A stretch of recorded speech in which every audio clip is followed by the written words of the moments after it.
Good day, everybody. It is September 7th, Sunday, a day that will live in infamy. And right now, I'm standing in front of, I'll show you, Общежитие Internat for the university, Technische University, Belaruski Scientific. Anyway, obviously, this is a place where students stay. This is one of them. That's another one over there, I believe. But actually, I'm not sure. Maybe it's the next one up there. But I think there's also soldiers in here in some places. But it's mostly students that are going to BNTU, Belarusian Technical University. I did 3 months of classes here too. So and then I was over, for 8 months and learning Russian in the Linguistic University. So we had one of the students in our class that was she was actually going to school here for economics, and in our Russian class, her Russian was actually a little bit worse than mine even, which was very strange. I don't know, maybe the classes were done in English. She knew some English, but she was from China. Anyway, so this originally used to go in over here, then I guess with this Ukraine stuff going on and all that and the threats, so now this is the entrance. It's closed today because it's Sunday. But as you see, the turnstiles there. And actually, right beyond that door right here, that's inside there, that is where the Russian, looks like some even written in Chinese there. Anyway. And there's buildings all over around Minsk for this university and others. Chinese girl there. Anyway, but I'm here to talk about some news. It's some really crazy stuff, always. A lot of informative things. One of the big things is it looks like Europe is thinking they might be going to war in 2026. So they're making preparations for that, and I'll get into that a little bit later. That's one of the main stories in this too, but I have other things to say. One of the major things going on now is that Russia has now released for clinical use cancer vaccine. And I guess they're starting out, it's maybe like 3 different types of vaccines. And it reduces the size of tumors, maybe prevents, I don't know. It actually works, I guess. And I don't know if it's all cancers, but right now it's like melanoma, and then there's something that's a brain disease or something, or brain cancer. And like I said, it reduces, I don't know if it kills the cancers or maybe just reduces them. So that is big news. By the way, I should have, what I wanted to do, I wanted to, let me see if you guys can see this closer. Oh, looks like it's focusing on the bars. Anyway, it's nice over there. I don't think there's any way I can sneak my camera in there. So let me do this. Let me be very sneaky. So there you go. Anyway, I have a plant. I have some at home even. I brought some seeds here, planted in late December, I believe it was 2021 when I came here. And it is a plant, and it is known very, very well, undeniably, that it also can cure cancer. And it's a plant. A lot of you might know it as soursop. Some of you might know it as guanabana. I think that's the Spanish pronunciation. And they have a fruit, of course. I don't know if the fruit has that great of properties, but you can, I can assume anyway, but it's mostly the tea leaves. You take the leaves from the plant. In other words, you have to grow the plant, or you have to import leaves, and then you make a tea with it a couple times a day, and a lot of types of cancers will go away, and you'll prevent cancer. One of them is Hodgkin's lymphoma.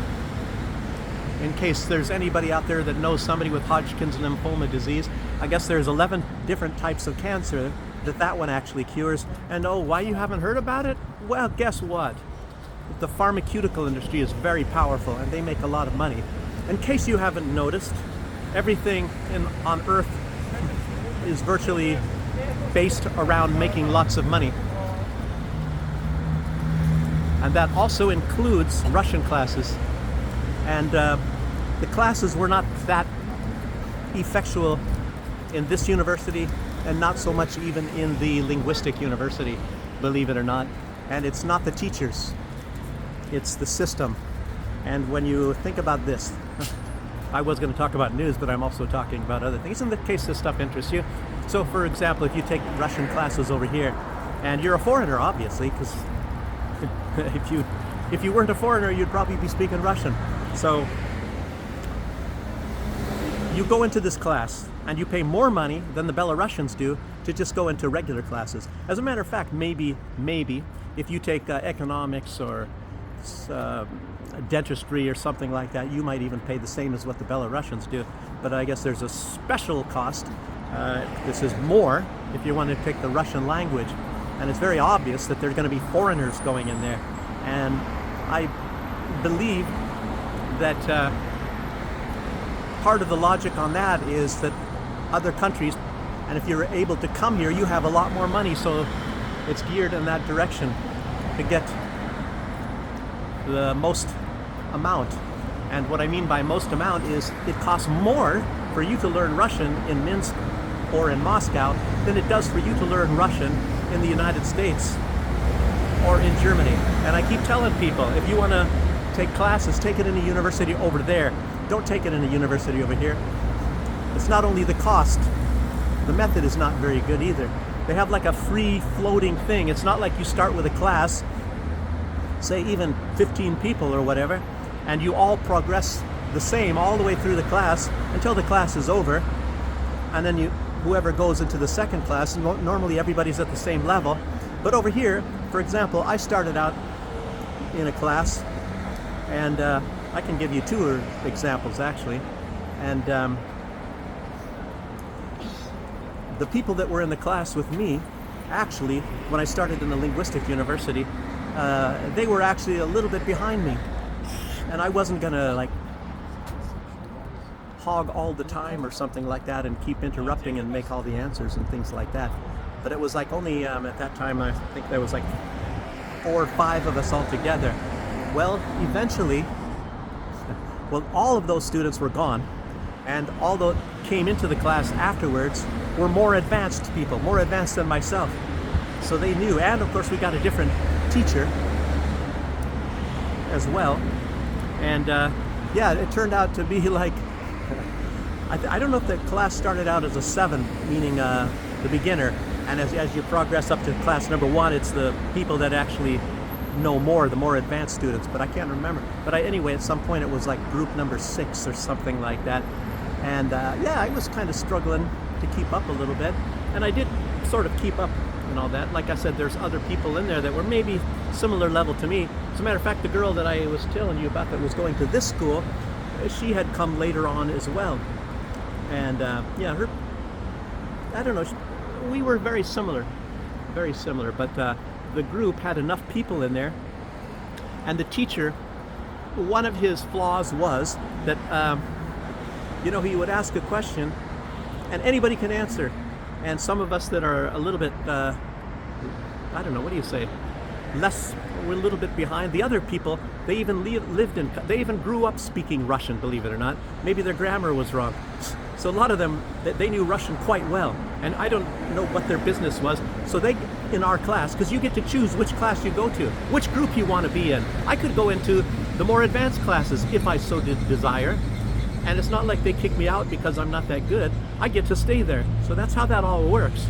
So you have a whole bunch of advanced people, and then there's like maybe 3, 4 of us that are less advanced out of 15 or something, and these people are, you know, they come up with the answers really fast. You know, the rest of us are sitting there thinking, you know, trying to translate in our heads. Oh, what did the teacher just say? And then try to form an answer. By that time, they've already answered, you know, and you're on to some other question. So it's really terrible. So, and then of course you sit in the class like for 3.5 hours. Normally it's like in the middle of the day. It's not very early. It's not like 7 or 8 in the morning. You know, you start at 11 or something, and then so most of your day is gone. Yeah, and my wife is Belarusian, but she's at work most of the time, and we speak only English, as we have been for 20 years or so. So, you know, it's not like we're going to start right away going there, and then as soon as we say a sentence or two in Russian, then it goes right back to English again. So it doesn't work. As a matter of fact, I took a class in BNTU, and originally there was like 3 or 4 guys, a guy from Italy, a guy from Iran, and they had Belarusian wives, and they only spoke their language as well. So that's how that works. It always works that way. So they didn't get any practice either. And the one guy, he dropped out, and the other guy, I don't know what, his was really not very good at all. And I don't know, I can just sit here and talk about all my experiences. But in any case, a lot of time, because you can transfer and go to this class and that class all over the place, and then all of a sudden you get a bunch of advanced students when you thought you're in a beginning level class. The one I was taking, it wasn't beginning level, but it was, they didn't have beginning level when I went there, and I wouldn't have taken it because the one I was going into, it was pretty good. It was starting out, I was like okay, it's a little bit easier, but and then all of a sudden they're all advanced students, and it was too bad. And like I said, you don't get any time to talk in class because these other guys are doing all the talking. I was lucky if I get one sentence to talk one sentence the whole time, and then I transferred to a different class. And that teacher, she made sure that everybody got to speak, like asking questions, always, and you don't blurt anything out. And that was good, but it was only my last 6 weeks or so in the class, in the school, and it was actually a more advanced class. And but it was just that the teaching was a lot better. But the sad thing is, like I'm telling you, is when you pay big money to go into these classes, and you have to spend literally years if you want to learn Russian, years in these classes, and while you're in the classes you can't work, so you can't make the money, and then you got to pay these huge amounts of money. It's terrible. So the best thing is if you can try to find some sort of a job in Belarus where you can speak some Russian and all that. And I was working in the zoo for a short period of time, and the pay is very bad, so unfortunately the people that mostly work there are kind of like lazy people that don't want to work. If I could tell you how this is, like some people that got in trouble with the law, and they are working there, and they almost have to work there, because if they don't work there, then they go to jail. And one guy had some sort of a special arrest thing, because he was fighting with people in a bar. He broke a bottle over somebody's head or whatever like that, and they were allowing him not to stay in jail permanently, but he has to go to work, on his work days, 5 days a week. And his other places he could go, I don't know if he wore an ankle bracelet or whatever, only other places he could go, I believe, was to the grocery stores, things like that, when go shopping. And so he couldn't just go partying around in town, as far as I know. I don't know. I don't really know how that works. But in any case, a lot of people, because it's such a low-paying job, so you have a lot of, I don't want to say low-lifes, but people that are, and they're not stupid people, I don't think. But anyhow, that's how that is. And what I was going to tell you. So I would work a lot. I would work. As soon as I got there, I would start working. They'd be sitting around and joking and talking, for like, I don't know, at least a half an hour, sometimes an hour, sometimes 1 hour. And here I'm working. I'm feeding these animals. I start off with the porcupines, cleaning their cages and feeding them. Well, I didn't feed the porcupines. I just cleaned their cages and things like that. But I fed rats and rabbits and birds and things. It's the different things that were our specialty. We didn't get tigers and monkeys and birds. Like Amazon birds. We just had like a Japanese quail or something. We had actually a lot of the animals that get fed to the other animals. That was a lot of our thing, unfortunately. Of course, not the porcupines. But anyway, but these people, I guess they were suspicious of me, most of them, because I didn't speak hardly any Russian, just a few words there, and they didn't speak really hardly any English at all, so maybe they didn't trust me. And the fact of the matter is that I would go there and I would start working, and I would be working all the time, and I wouldn't sit around with them and all that, so maybe they thought I made them look bad or something. I really don't know. I didn't have any no goal to do that. So anyway, they didn't quite like me so much, and they wouldn't really want to speak with me. So anyway, so that's how that goes. But anyway, let's get back to the news. What an interjection, huh? Talking to you about learning Russian and the difficulties and stuff here. So BNTU, there's a symbol right there. Okay, let's keep on going. Okay, Anyway, it's these vaccines that Russia is coming out with. They can be tailored to different patients, you know, and what their needs are. I guess it depends on what type of cancer you have. And of course, it's supposed to be expanding more and more. So maybe they're going to be able to cure more types of cancer, or at least virtually get rid of it. And these are mRNA, messenger RNA vaccines. And I don't know if people, I've mentioned this, I don't know if any of you know this, but the pioneers in messenger RNA vaccines were the Russians in the 1980s when they invented, of course, the Ebola vaccine. Oh, you didn't hear that? You didn't know that Russia invented an Ebola vaccine? Of course, they don't want you to know this stuff. They also don't want you to know that the Russians came up with a COVID vaccine many months before the United States warp speed did. More than AstraZeneca, and AstraZeneca, of course, they copied, they tried to copy from what they could best understand, the Russian method of messenger RNA, you know, where it penetrates from the, I guess, protoplasm, if I can remember the words right, and into the through the nuclear envelope, and but they did it in a different manner that does not work that well. And the Russian one, I guess, works a lot better. It's a gentle method, I guess, how the Russians are able to do it, but not the West. It doesn't work that well in the West, so not very effective, I suppose, and I guess maybe that's why you have all these problems. But anyhow, the Russians are using that same technology, I guess, for the cancer vaccine. Just in case you wanted to know that. Okay. What else? The Russians have increased their national gold reserves so far in 2025 by 450 tons more. It'll be 500 tons by the time 2025 is over. And to put it in perspective, of course, you know how much they're building up their gold reserves. Last year, it was their record, and I didn't even hear about that. I knew they were saving gold for their reserves, but last year they saved a record, put away for a rainy day, 900 tons of gold. 900 tons. Can you think about that?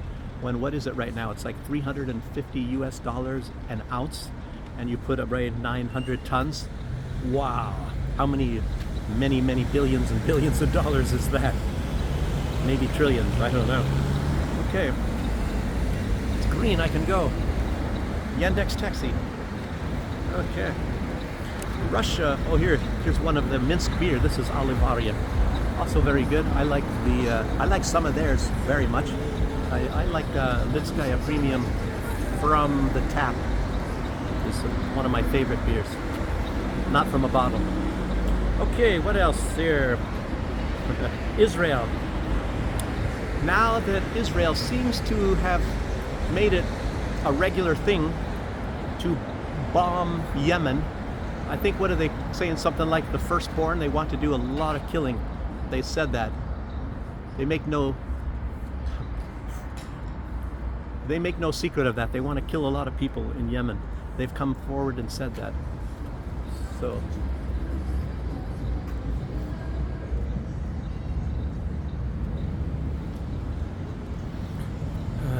they claim to have killed 12 top Houthi officials on 4th of September. And I guess that's just a few days after they killed the prime minister and I think all of his cabinet. So they killed all of them. Wow. They're really busy killing. It's similar to what they were doing with Hezbollah, you know, knocking off Nasrallah, starting with Nasrallah. Anytime they get a new leader, they kill that leader and they kill this, you know. And then remember the pager incident when they had these pagers blowing up? You know, really sneaky people. And a lot of time it killed children, of course. Yes, okay. Another piece of news. Now that Duda, the former president of Poland, he lost the vote. He's not the president anymore. They have this new guy. I don't even know his name. Anyway, Duda said on September 4th on a show, I was videoed, I saw them saying, I don't understand Polish, but that Zelensky was trying to drag Poland into a war against Russia by trying to make Duda lie. To lie when a Ukrainian missile landed in Poland. Zelensky was trying to get Duda to say that I think that it was a Russian. I remember back, that was towards the beginning, and remember they shot one into Belarus too, but they sent one into Poland, and I guess Zelensky was telling him to lie and say Russia did it or something like that, to try to get Poland into, or maybe Duda is trying to say that Russia did it and not Ukraine. I don't know. But I knew back then that there was some tension going on, if you guys can remember that. And here the words of Duda was, "From the beginning, they've been trying to drag everyone into the war. It has been going on since day one." I mean, he's talking about, I don't know who they are. I'm thinking it's Ukraine. Obviously, it's at least Ukraine. Maybe it is the collective West, or maybe it is the group of Nazis that run Zelensky as well. I have no idea. Well, obviously, Zelensky, what is it? If it walks like a duck and quacks like a duck and it acts like a duck, it's a duck. So Zelensky, technically speaking, he is also a Nazi too. So, if you like your Huawei, this is a place where they do repairs and things like that. It's one of the, I think that's a main office of Huawei in Minsk, right there. Where I'm going soon is to that building. You see, it looks like that is Tsum. They have one in Moscow as well. This is the branch here. It's an old Torgovy Center. It's an old shopping center in Minsk, Belarus. Very nice kind of inside, actually. Okay. So, what else do we have here?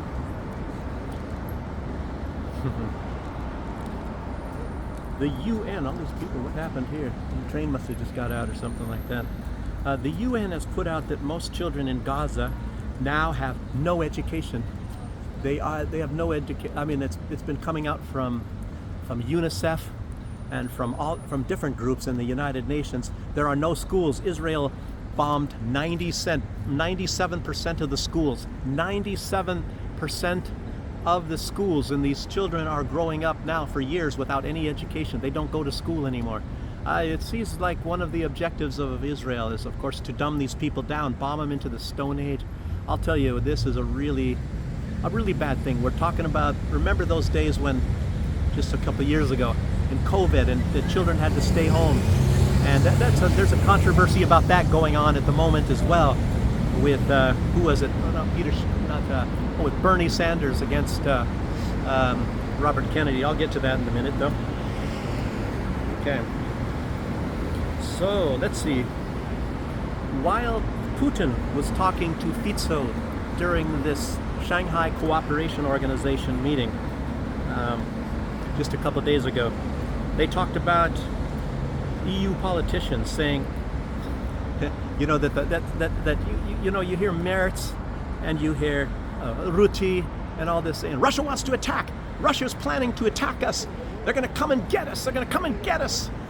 In 2029, they're going to attack us. And of course, what they're actually saying is we are going to try to provoke Russia into attacking us at that time so that we can get a war going with them, and then we get a lot more money. Our lives will not be in danger whatsoever. We don't give a crap about our countries, and we'll just get a lot more richer because we work with the military-industrial complex, and a lot more money will be allocated to us. That's what the leaders are actually telling, but they don't want to admit that to you. That's what Zelensky's doing. He wants to keep the war going. He's getting very, very filthy rich. He's got a lot of things going on, a lot of scams going on. And as you all know, that's when the media corporations, you know, news and the news shows, that's when they make huge money. They are prostitutes for war. They love it. That's a favorite thing for them. So what else? Let's see. Putin. Anyway, they were talking about how these politicians are big into war like that, and it's trying to say Russia's going to attack.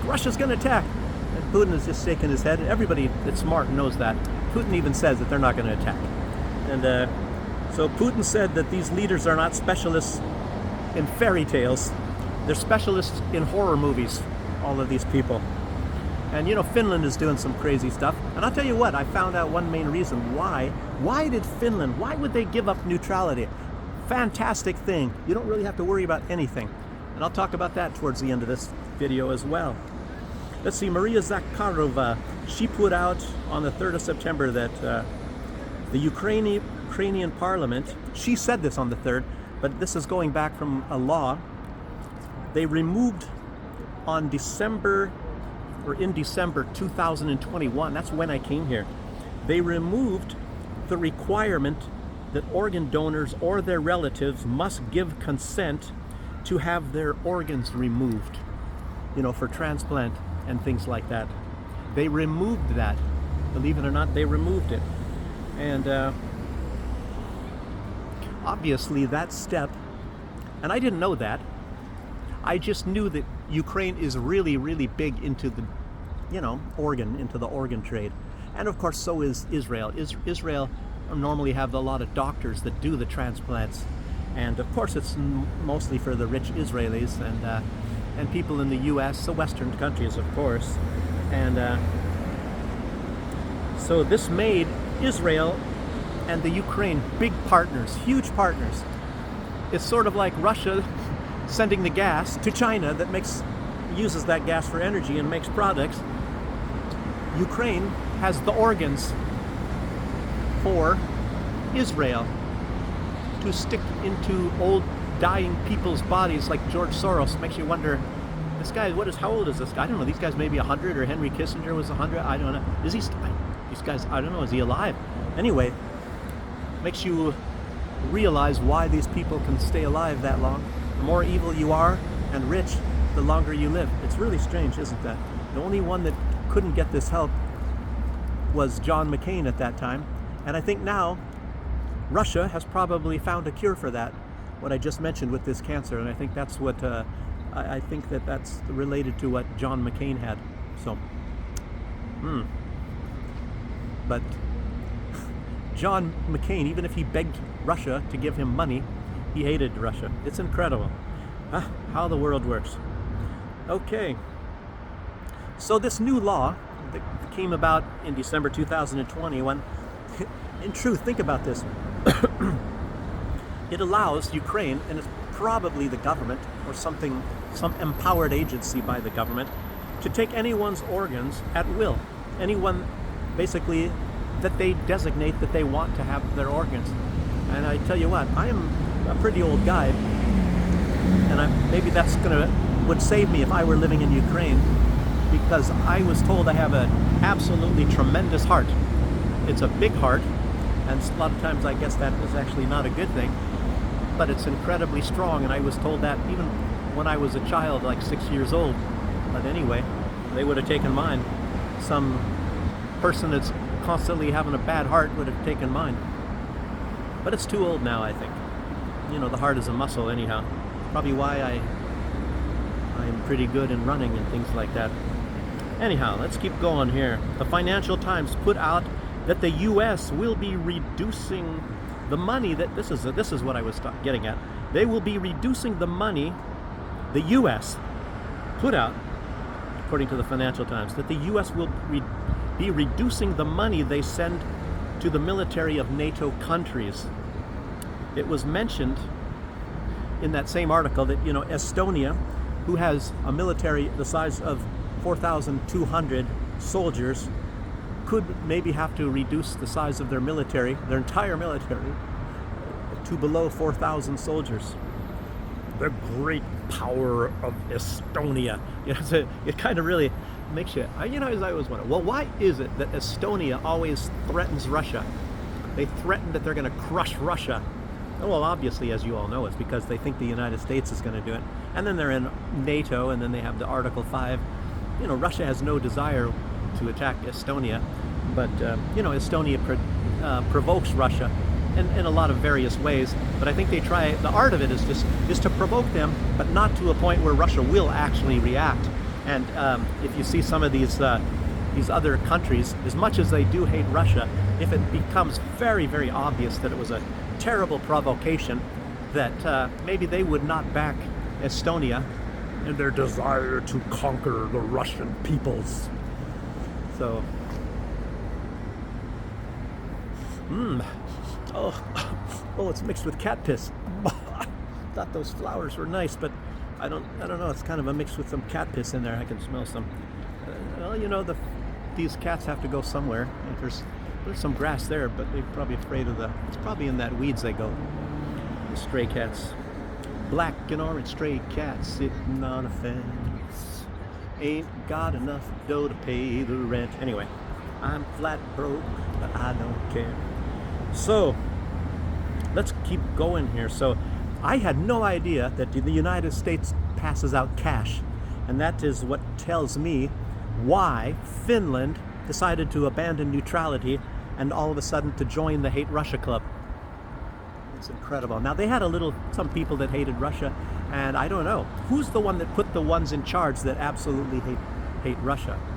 So, who was that one, the dancing queen, the lesbian woman that was a leader, a young lady, actually very cute, in charge of Finland before, and now you got this really weirdo looking guy. He fits kind of to Merz, you know. I don't know, maybe I look weird too, but what's his name, Stubby, I don't know. But anyway, no wonder they wanted to join, because the United States sends you money to be in NATO. What an incentive. That explains a lot. That explains a lot. Wow, maybe Sweden. I don't know, did they need cash? It's probably very good for these small countries. Can you imagine Moldova? And how much that is why Moldova, Maya Sandu, she really, really, really wants to get into NATO, because they're pretty much a bankrupt country, very badly managed and everything. So, anyway. And most of the people there don't hate Russia at all. They like Russia. So that is something she's got to battle with, I guess. Okay. And let's talk a little bit more about this, what's happening in the Shanghai Cooperation Organization meeting there. Russia not only is building 12 nuclear plants in the Far East, at least 12 plus actually. There's actually going to be 20. By the time these ones are built, it's going to be 20. Trust me. Wow. And everybody that was there, so many countries, Mongolia, Nepal, African countries, so many are seeing this huge potential of what is going to happen. This is going to be the most expanding area probably in the globe at some time very, very soon. At the moment, China still has tremendous growth, and so does all of Asia. But think of it this way, that is actually a part of Asia. That's Russia's Far East. So anyway, not only these 12 nuclear power plants, lots of bridges, hydroelectric plants are going in, and Putin has also announced that they have coal reserves in that area, in that region, to last for 900 years. 900, I think nearly a millennium or something. There's so much coal there. 900 years. So what is 100 years is a century? So 9 centuries. So much coal. And they just have to use it efficiently. That's what he said. That's incredible. There's so much energy over there. Wow. Russia has a lot of uranium as well. Wow. So now it has been initiated, this new pipeline, the Power of Siberia 2. It is going to be so big that many in the West are talking about even bombing it. It's scaring them, just like Russia having Nord Stream 1 and Nord Stream 2, which they blew up, of course. They couldn't handle that. Germany would have get even far more potentially rich. And so Germany is... Wait, that doesn't make sense. Germany helped to... Anyway, Germany is obviously complicit in the blowing up of Nord Stream 2. I'm not saying that they did it. I'm saying that they approved of it. Their hatred of Russia is stronger than their desire to be a prosperous and free, independent nation. Does that make sense? Wow. Absolutely incredible. Even Jesse Waters from Fox News was saying that they should blow up that pipeline. But it's going to be easier to repair. As you know, like I said, that Ukraine has blown up the Druzhba pipeline like 3 times, I guess, in the past, 3 weeks or something, or 4 weeks. And, Zelensky said it's sanctions. And it's, they say, oh, it's fueling Russia's war machine. Well, actually, it's fueling the economies of what should be his friends, like Slovakia and Hungary. It's probably even benefiting them more, So what does Russia do? Oh, so they're going to have two more pipelines. They're going in towards China. Wow, and North Korea, those areas. Wow, wow, wow, wow, wow, wow, wow. Yes. I should keep walking. It seems like there's more people down there. I'm trying to stay away from people. Okay. And this infrastructure, you know, talking about blowing up these pipelines. So what is that? Is that a weapon? Is a white pipeline? Is that a weapon? Is that a fighter jet? Is that a nuclear submarine? No, it's pure infrastructure. And I guess it's probably international law, big time, to be blowing up other countries' infrastructure, no matter what. But anyway, that's how the West operates. The West loves to do that. I don't know if Russia has ever done that in any kind of skirmish they've ever had with anybody. But you know, the good guys are the ones that do the illegal stuff, and of course get away with it, just like Israel. Israel does that kind of stuff too. All the nasty stuff that Israel does anything they want to do, and they even say that. They say we can do anything we want to do when we want to whoever we want to. And it's the absolute truth. The United States will back them, they'll protect them no matter what they do. And you guys all know that. There was a E7. That is a staff sergeant. Oh no, that's a sergeant first class. Yeah, a sergeant first class. And I don't know, they're putting him under some kind of disciplinary action or whatever. In the United States Army, by the way, in the U.S. Army, they called him in and they told him that he is a threat to the national security and all that sort of stuff. It's because he put something online that he didn't like, that Israel was massacring children in Gaza. So I guess that is American national security. He swore an oath to the Israeli Constitution, or the American Constitution. So he can't criticize Israel because Israel is a state of the United. No, it's not. It's so he can say bad stuff about Russia, but anyway, you all know what I'm getting at. In other words, what was that expression? To find out who rules you, find out who you cannot criticize. And that tells you a lot right there, everybody.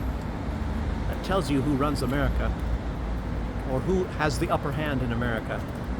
Who is the one that put Donald Trump in the White House, as I always say, the main party of that. As long, you know, it includes the military-industrial complex, but it tells you how much of the military-industrial complex does Israel own. I mean, it's a big mess. If you start looking into this stuff, it'll be so confusing. I don't think any of us can keep track of this stuff. Okay.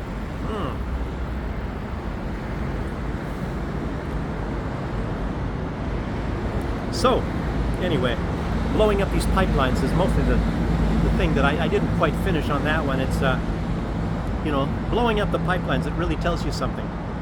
What is the objective? The objective is to, and I guess there's a word you can't use anymore, to retard the economic prosperity of any competitors of the United States or Israel, of course. So, blow up infrastructure products. Wow. That tells you why. So that's why you hear also, I mean, it's not just that, it's like, what do you hear, like, along with another thing, is old Zelensky, Lindsey Graham, Ursula von der Leyen, who else? Who's this other guy? This guy from Holland, Rutte. Their desire to kill Russians. They've come right out and said that. It's absolutely amazing. Absolutely amazing. I wonder what's going to be like, maybe if you can play this stuff in 20 years, if they do make friends with Russia again, and then you play back these tapes of Kaya Kallas saying that they need to kill more Russian children, or Lindsey Graham being ecstatic that he's so happy that Ukraine is killing Russians. And of course, he's happy that they're killing Ukrainians too. All of them are. To the last Ukrainian, by the way. Makes you wonder if Ukraine is ever going to get wise to that. The Cold War never ended, people. It only took a break for a little while. It's like crime. You know, crime. You know, at nighttime, no, just kidding. But it just took a little break, took a little pause, you know. And they were watching Yeltsin helping Clinton and other people rape Russia, you know. And now, baby, the Cold War is back with a vengeance. It's come back with a vengeance, baby. Okay, now I was going to talk about Bernie Sanders. Bernie Sanders, you know, some of the things he says, you know, you can actually agree with, and it actually seems pretty good. But some of the things, you know, such as his Middle Eastern views, actually that's a good one. His Middle Eastern views are good. But he recently said something about RFK Jr. He said RFK Jr. is, now this really pisses you off about Bernie Sanders. He's endangering children because RFK Jr. recognizes that COVID has a different effect.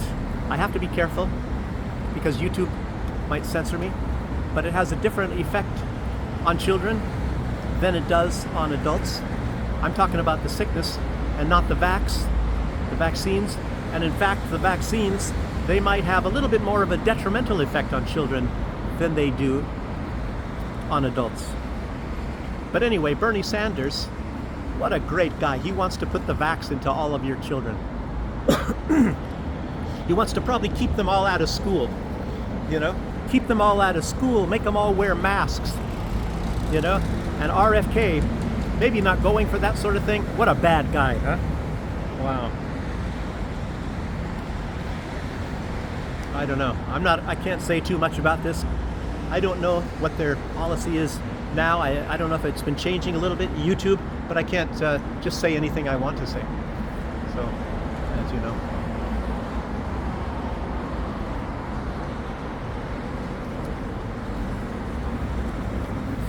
Sometimes I walk. This is quieter back here. So, if you are watching the CIA, Soros, and the EU are now, yes, CIA, definitely. Who knows what other groups are involved? The MI6, anyway, definitely, beyond any shadow of a doubt. Definitely George Soros, and definitely the EU, because they have even come right out and said so. They are going for broke big time in Syria at the moment. I mean, Serbia, excuse me. And I have to say something again, like I say once in a while about Serbia. There's a person, this guy I've mentioned before, his name is Gunter Fehlinger. He's I mention him a lot.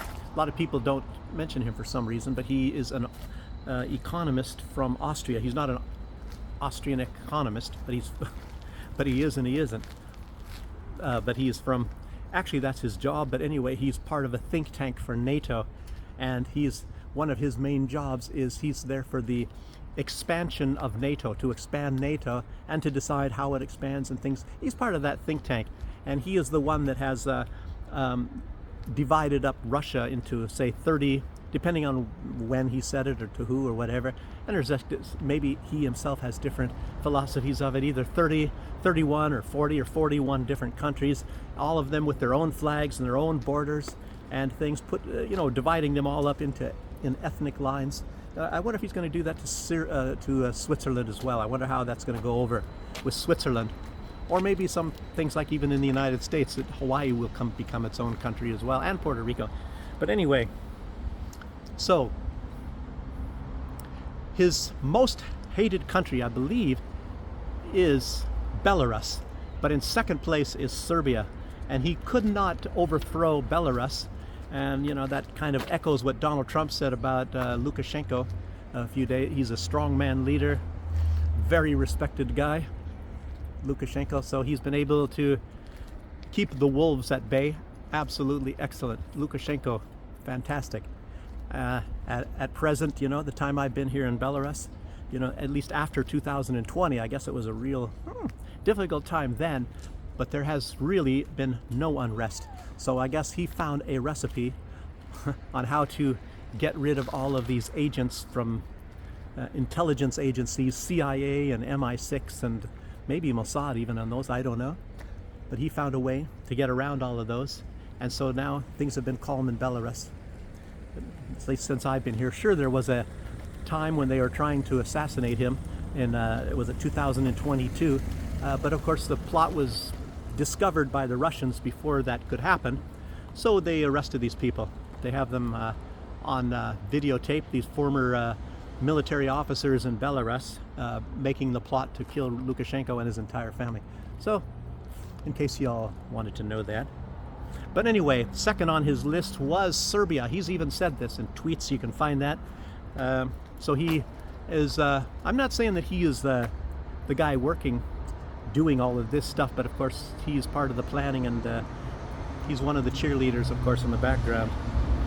And anyway, so Serbia, some people call that Little Russia, and they like the Russians, and there's a lot of agents in there right now. They've brought a lot of them from the EU, and these people that are there, the protesters, they are often having better body armor than the police themselves. So lots of them, there's hundreds of them with body armor. They have steel pipes, and they're beating the police, and no protesters have really been injured. Maybe I think 2 or 3 lightly, but lots of police. I think there's like 30 police already.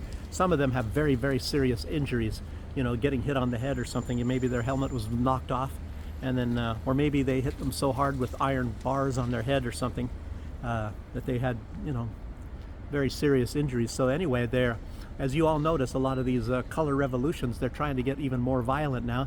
And the recent example, of course, was Georgia, and that was not working. And they were semi-violent. They were getting violent there too, but they weren't able to overthrow that government. But of course, they're still trying to overthrow the government in Georgia. And I don't know who's paying all of this, where the money is coming from. Because you thought that maybe with Donald Trump, you know, getting a better grip on the budget, and they stopped funneling this stuff through Voice of America, Radio Free Europe, and a lot of things, but there's other ways that they can get this through. And George Soros, he was getting a lot of his money through there, but it wasn't all of it. So I don't know. Obviously, a lot of funding that goes one place, it gets refunded to another place. And then you're even looking at Ukraine. They're very, very much in getting lots of weapons. A lot of the weapons that go to Ukraine, are getting, I didn't know there was a guy there, that are going to Ukraine. They're sending them to Africa and other countries, you know, wherever Russia might have a friendship or a presence at all, to try to overthrow all those places. So, and you would think, oh, they would need the money at home, but apparently not. I guess they can afford to send a lot of the weapons and things there. I don't know if they're selling them or just giving them. Well, anyway, they have a big part in that. So a lot of things like this crazy stuff going on in the world. I remember a lot of this stuff when I was in the military and hearing these things. But back then, in the early time, in the 1980s, a lot of these weapons, they were going, believe it or not, they're going from Israel into the Caribbean to various islands and points there, and then they went on to, like, say, the Sandinistas and things like that in South America. So Israel, a lot of time, you know, a lot of these countries or people, wherever they can make some money. There are even people in Serbia, believe it or not, that are trying to make money on this and fueling the conflict. You know, even though they might even be, for the most part, neutral, but yet they're still part of this anyway. Anyway, that's enough of that. Okay, but yes. So anyway, Europe is sending a lot of their rent-a-mobs there. And, you know, they have a lot of these things. You know, the Democrats run this stuff in the United States. You know, you remember what happened in Ferguson, Missouri, and a lot of those were not rent-a-mobs, but you know, and they have, you know, like crisis actors. That's a fact. There's people that even have admitted they were crisis actors. You get paid and act like you're injured or something like that. I don't know if they used those in that Boston bombing or if they actually did bomb somebody, but those two Chernov brothers that I think they're supposed to be Chechen or whatever, but obviously they had nothing to do with it. Absolutely. I mean, the evidence is just shocking. It's just shocking how this thing was an entire setup. Anyway, well, that's another story though. Okay. Anyway, what are they using there? I said bottles, metal rods, rockets, or rocks, other weapons, even some chemicals, I guess. They threw bottles of some sorts of chemicals. They're destroying government buildings, and a lot of time with Molotov cocktails and all that. They're really getting violent. And Serbia has a lot of these people are locked up. They caught a lot of them, so they need a lot of police. I'm not that young anymore. But if they give me some good body armor, anyway. Trump says he's investing 17 trillion into the U.S. 17 friggin' trillion. He's doing this. I'm going to do this. I'm going to do this. The space program. I don't know where Trump says he's going to. I don't know what this is about. He says in the next couple of months. So I guess they just printed up. I guess something from the Federal Reserve. So much for trying to cure the debt. But I guess I'll tell you what. When you start looking at this stuff and you start thinking a lot more critically, you run the. If you think you're going to be running the government like you would run your family and try to stay out of debt as much as possible or have your debt very low, it makes you really wonder, well, what's the point of the U.S. government doing that? What is the debt right now? The national debt is like, what, 37 trillion or 38 trillion? Well, so what? Well, why don't we just go to 150 trillion? So what's going to happen then? Are we still going to say, oh boy, it's going to blow up in our face, it's going to blow up in our face until it goes to 300 trillion? I don't know. I guess it can just go endlessly. And I don't know. Who pays that money back? Does anybody ever pay it back? I don't know. A lot of this stuff I don't really understand. And I guess they have to pay some kind of interest, some money at some point in time. And I guess they won't be able to. So Trump thanked Lukashenko, like I said, for releasing 16 hostages, not inmates, not 16 inmates that were put in jail for probably damaging government property. They were hostages. So I don't know, is that what happens when Donald Trump gets, maybe even these people from ICE, I think they're called illegal aliens, but why can't we call them hostages as well? What about some people that do some crimes? Are they hostages or are they criminals? They call them criminals in the States, but if Belarus has criminals, they're called hostages. A very strange thing anyway. But anyway, at least he said that he respects Lukashenko. He's a very respected leader, he said, and he is. Strong leader, yes he is. He says, what did I call Lukashenko? And the KGB came in, they got me, and they threw me in prison for the rest of my life. I called Lukashenko a hard ass. So, yeah. Wait a minute, I'm not in jail, am I? Anyway. Trump also said that he will allow Putin and Xi to come to the G20 in Miami in 2026 as observers. It's like, wow, I thought that China and Russia were two of the founding members of the G20 back in 1999. But Donald Trump doesn't, I don't know. Maybe Donald Trump kicked them out, or somebody kicked them. Somebody must have kicked them out. And who has the authority to kick countries out of the G20? I think when they had the G8, all of the other members had to agree, I think, to kick Russia out. But I don't know if there was ever a vote cast from the G20 countries to kick out China and Russia. And I thought the G20 meant that these were the 20 most prosperous economies in the world, but I guess China and Russia are not, I guess, according to Donald Trump. I don't really understand Donald Trump's thinking. Hostages, he'll let them come as observers. Anyway, what do I know? I get 29 subscribers. He gets, what, maybe 1 million? So he must know a lot more than I do, Donald Trump, about this stuff. So, anyway, I must have just missed something, I think. I don't know, unless I'm just dumb. Let's see. Now, I was going to say, this is kind of a big one. Kind of a big one. It could be. It depends on how serious these countries are. I guess starting with the UK, and then France, and then Germany. They're telling, Germany, first in the UK, they said get a lot of morgues ready because there's going to be a lot of dead bodies. Lots and lots of dead bodies. I don't know if they were talking about millions, or at least many hundreds of thousands of bodies or something like that. Which, of course, is definitely, look at you, I guess this refers to a war against Russia. And UK is quite a distance away, and I don't think that Russia has any interest whatsoever. They might even bomb some factories in the UK, but that's about as far as it'll go. They're not going to be out for mass deaths. And I think these governments know that, but I think maybe, and a lot of people are suspecting, that these governments, what they're trying to do is to scare their people. to scare their people and maybe to hate Russia, and maybe so they'll put on a uniform, get a gun, and join the rest, and go fight against and kill Russians, I guess. So I don't know what their psychological game is. There's psyops always with lots of different people at different times. How much? Oh, it's already almost an hour here. Anyway, I need to keep going faster here. Okay, talk too much about Russian language stuff. Okay. Anyway, Germany is telling the hospitals, particularly in Berlin, to gear up for thousands, and they're saying they need to get a lot of equipment there, for people on life support that are going to be injured and things. I was thinking, maybe they're talking about another virus, because it's about due right now. They need it right now, to distract the world from a lot of other things, but I don't know. But I guess maybe the war is going to be used for the distraction or something.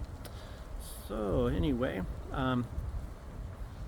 and Germany is now saying 2026, be ready by before the end of 2026. So they're saying the war is going to be not anymore in 2029.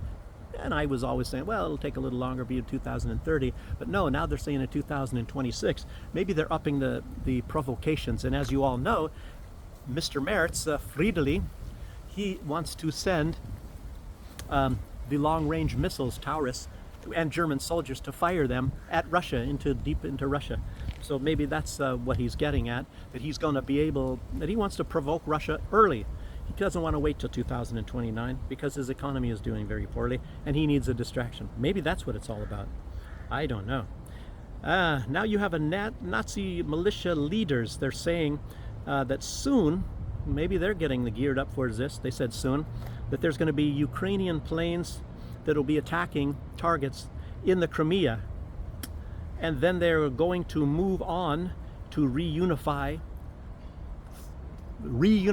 saying that it used to belong to Ukraine, Rostov, Krasnodar, Volgorod, and other regions. So all of these things that nobody has ever seen and never had any connection whatsoever to Ukraine, they're going to go say, reunite them, that they are Ukrainian regions. So it lets you know what their goal has always been, and I've been saying that. It's just like old Adolf's Lebensraum and things like that.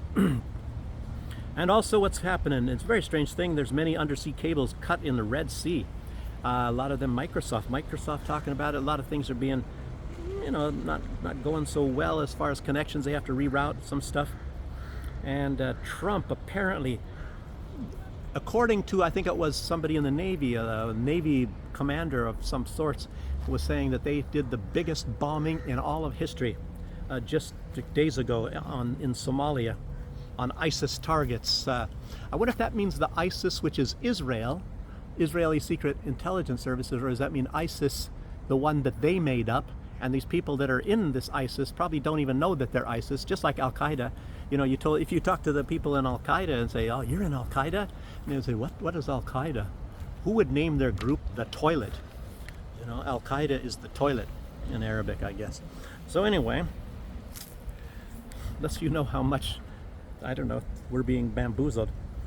So let's see, Polish farmers, I guess they're blocking the borders between Ukraine and Poland. It's mostly because in the West they refuse to lift this regulation they have that gives Ukrainians duty-free. They can send in all their agricultural products and only have to pay for the gas that the trucks that are bringing them in, so they pay nothing whatsoever. And a lot of this is, of course, putting a lot of other farmers in other countries, not just Poland, but also in Belgium and France and maybe Germany too. I think Germany didn't like that. Anyway, a lot of protests are going to be coming up. But right now, so far, because it's right there next to home, is Poland. So they're putting Polish out of business. But Ukrainian, unfortunately, they have a lot of very low quality products and things. And as you know, a lot of this stuff is Monsanto. Monsanto went really big into Ukraine. They went a long time ago. They went into Bulgaria as well. And of course, that lowered the quality, by having their products going in there, like with the Terminator genes and stuff, where you have to, and you can't let your crops go to seed, because of the Terminator gene. So you have to keep buying seed every year, and it costs more than the regular seed. So a lot of people are really pissed off, farmers, and there's Indian farmers in India that have committed suicide, with a lot of their products, because they were forced to do this, and I think maybe they were getting rid of all of that now. And the bad thing is, there's cross-pollination when you have like corn or something. It cross-pollinates. In Mexico, I guess, a lot of the corn things are really bad over there. But anyway, it cross-pollinates, and then you have Monsanto genes, and if they kind of walk onto your property and they take a sample of something and they find their Monsanto genes in your corn or your things, then they sue you and try to get your money. Just so you all know that. What a terrible life it is to be a farmer at sometimes. Anyway. But is that about all I have to say? I guess that's it. Luckily, I think I made it about 1 hour here, people. And I guess I hope you all enjoyed it. And yes, it is a little over an hour. And thanks for joining me. I'll see you on the next one. Bye-bye. Later and her dog.